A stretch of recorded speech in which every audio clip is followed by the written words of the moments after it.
Baik pemirsa, sudah 2 hari berlalu sejak debat calon presiden berlangsung pada Minggu malam kemarin. Hingga saat ini keriuhannya masih terasa, gemanya masih juga bisa kita nikmati. Baik itu perbincangan pada sehari-harian kita ataupun juga di dunia media sosial, di jagat maya.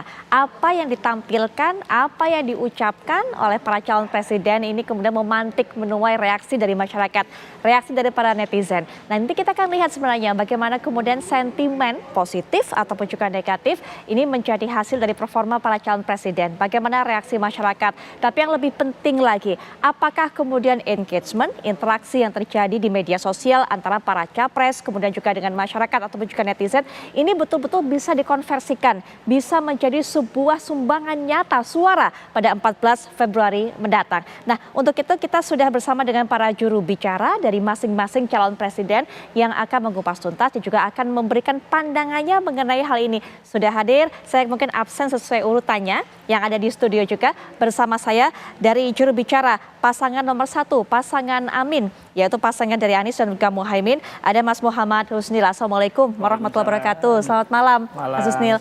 Baik, dan juga ini mewakili dari nomor urut 3, juru bicara pasangan ketiga, yaitu Pak Ganjar dan juga Prof. Mahfud sudah hadir bersama saya, Mas Eko Kuntadi. Assalamualaikum warahmatullahi wabarakatuh. Selamat malam. Selamat malam. Mas Eko. Nah, nanti kita juga akan telatah, kita akan dapatkan data-data tentunya dari drone emprit yang juga sudah bergabung dengan kita secara daring. Ada Mas Ismail Fahmi. Assalamualaikum warahmatullahi wabarakatuh. Selamat malam Mas Fahmi. Waalaikumsalam warahmatullahi wabarakatuh. Selamat malam semuanya. Baik, kita juga punya data nanti yang disajikan oleh Indonesia Indikator. Sudah hadir secara daring juga Direktur Komunikasi Indonesia Indikator Mbak Rustika Herlambang. Selamat malam Mbak Rustika Herlambang. Baik, Mbak Rustika mohon maaf sepertinya juga masih di mute sehingga kami tidak bisa mendengar suara dari Mbak Rustika. Tapi mungkin kita minta nanti sebelum juga saya akan informasikan nanti akan datang juga bersama kita yaitu juru bicara dari pasangan nomor 2 yaitu pasangan Pak Prabowo dan juga Mas Gibran Rakabuming Raka. Nanti ada Mbak Saras atau Mbak Rayu Saraswati juga insya Allah akan bergabung bersama kita di studio. Tapi sebelumnya Mas Fahmi, apa yang mungkin Mas Fahmi bisa sampaikan, bisa katakan hasil dari drone emprit bukan hanya mulai dari pasca debat pada hari Minggu malam, tapi hingga hari ini, hari Senin kemudian hari Selasa, bagaimana pergerakan sentimen masyarakat ini melihat Pak Prabowo, melihat kemudian Pak Anies dan juga Pak Ganjar hingga hari ini. Mas Fahmi silakan. Ya baik, terima kasih. Kalau kita kumpulkan ya, dapat mengumpulkan data dari periode pasca debat, kemudian juga full kemarin itu. Untuk yang hari ini saya belum memasukkan, tapi percakapan sangat tinggi, bahkan satu capres saja sudah hampir 500 juta itu ya percakapan di sana.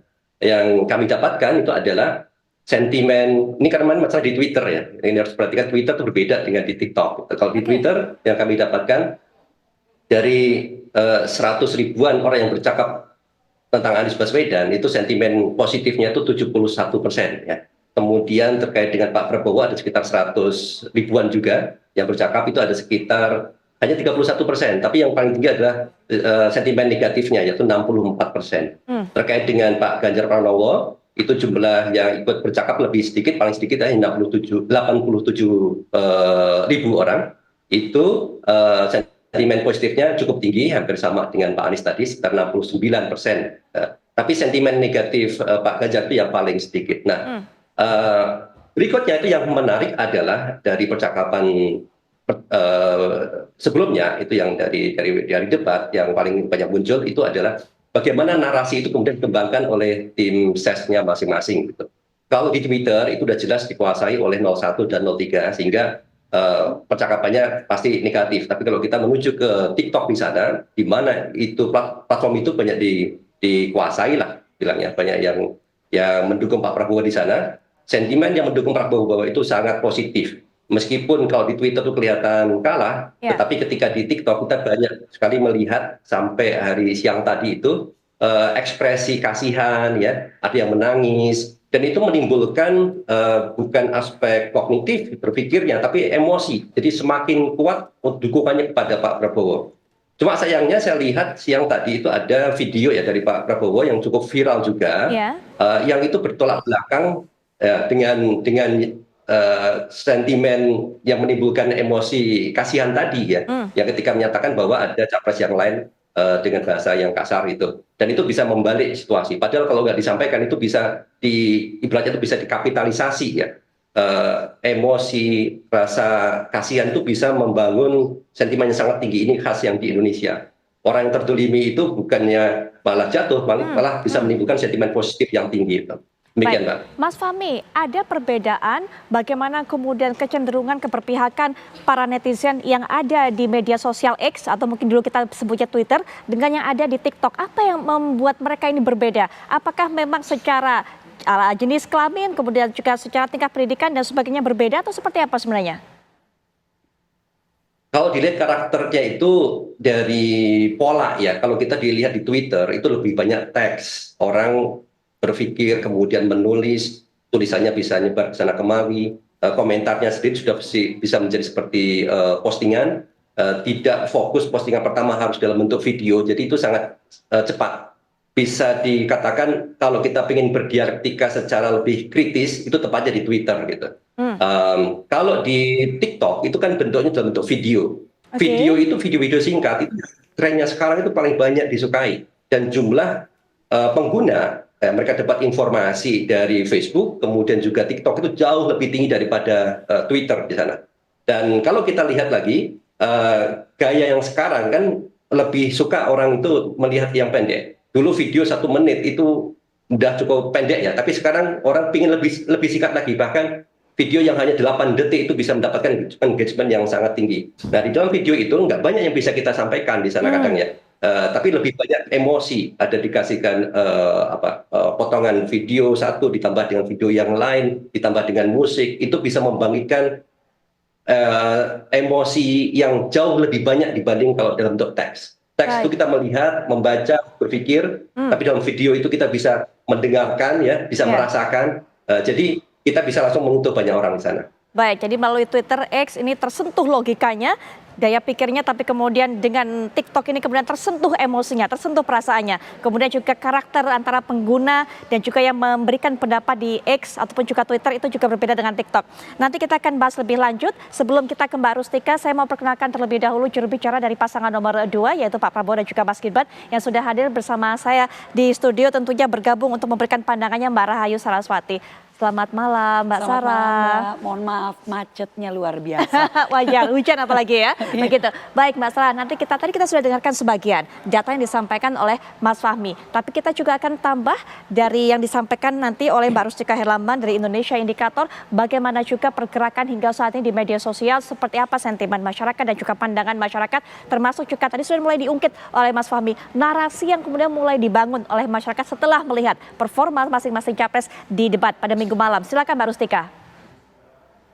Ya, terima kasih Mbak. Jadi saya melanjutkan Mas Fahmi sebenarnya. Kebetulan riset kami itu berasal dari 5 platform media sosial, jadi Twitter, TikTok, Instagram, YouTube, dan kemudian Facebook. Jadi dari 5 platform Facebook tersebut, kami juga membahas tuh hampir di setiap paslon itu karakter media sosialnya itu seperti apa.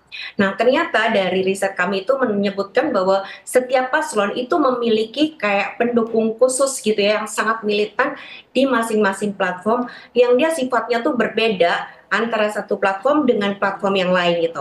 Dalam artian misalnya gitu, Anies Baswedan itu sangat kuat dia di Twitter. Jadi jumlah postingan di Twitter terkait sama Anies Baswedan itu paling tinggi dibandingkan dengan 2 kandidat lainnya. Secara engagement juga, Mas Anies Baswedan juga memiliki engagement paling tinggi gitu. Nah, tetapi kalau kita melihat karakter Instagram sama TikTok, ternyata belakangan ini tuh dalam 1 pekan kita riset itu ternyata dalam tanda petik didominasi oleh kubunya Prabowo. Kemudian untuk Facebook itu didominasi oleh kubunya Ganjar gitu. Tetapi sebenarnya antara Instagram itu di 3 kandidat ini tuh sama. Dia adalah salah satu platform yang dia paling disukain gitu oleh netizen gitu. Jadi kami itu melakukan riset dan kita melihat bahwa sepanjang pemilu ini ternyata platform yang paling banyak direspons oleh netizen atau engagement paling tinggi itu nomor 1 adalah TikTok, kedua adalah Instagram, ketiga itu adalah YouTube, keempat itu adalah Twitter, kelima itu adalah Facebook. Nah, ternyata masing-masing platform itu memiliki karakter yang berbeda terhadap setiap paslonnya gitu. Nah, jadi terkait dengan apa bahkan demografinya, narasinya itu semuanya berbeda, usianya berbeda. Jadi antara postingan yang ditujukan kepada Anies itu narasinya bisa berbeda dengan postingan yang ditujukan kepada Prabowo dan mereka tuh memiliki militansi yang Baik, cukup menarik gitu. baik. Nah, sebenarnya ada hal atau fenomena menarik yang saya lihat dalam debat kali ini. Hmm, Jadi Mbak, biasanya 1 hari jelang debat itu yang ya, namanya media sosial itu pada saat debat itu kan full dengan Twitter. baik. 1 hari kemudian itu yang namanya TikTok itu bisa tinggi sekali gitu. Baik Mbak Rustika. Kemarin itu sampai siang ya. Mungkin saya tahan sampai di situ dulu. Nanti setelah jeda saya juga bisa berikan kesempatan kembali kepada Mbak Rustika untuk menjelaskan fenomenanya. Termasuk nanti mungkin Mas Fahmi, Mbak Rustika bisa menjelaskan kepada kita dari hasil data yang didapat, engagement yang terbangun, kemudian juga netizen yang memberikan komentar dan sebagainya, memberikan narasi dan sebagainya. Apakah memang terbentuk secara organik atau memang tertentu dibentuk buzzer-buzzer dan sebagainya. Nanti kita akan bahas lebih lanjut termasuk kita dengarkan bagaimana pendapat dari masing-masing juru bicara setiap pasangan capres-cawapres. Sesaat lagi.